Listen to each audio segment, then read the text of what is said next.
hay hi India là Burma in ri na Zorinpui han soi vul vut khania mara khang an la to na an la non le la ka ki ti lampang ki Burma ania chuan he tilai kora hian a kalanga tilai hel len donga helampang hi India nia India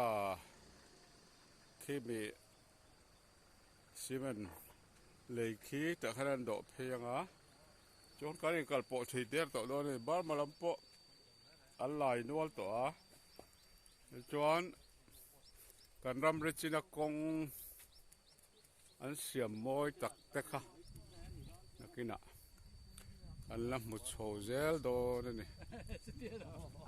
lồng lại theo chút thật tắc kinh công thật tắc ăn xiêm tổ á Zorinpui nè Zorinpui thang tọ tí khá lòng lại thang nghìn công thật tắc kinh là thang tọ hay tí lại Zorinpui trong hiện cái này Burma này cái này bộ đó lấy hi ăn lá xiêm rem lo chú đậu chậu chú này đậu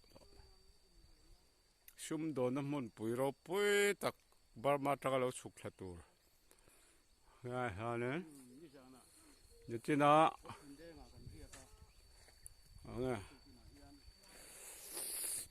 rau chặt chuaทั้งกันแล้วครับขมมาสับอะไรเนี่ยจากขานมุนเรียนตักไม่วิสินมินไปโดนมินไปกันตัวมาสกูลแต่กันเดินไทยชวนมันจะให้ติดลำปังรำเรียนชวนกันกุลเวดอนนี่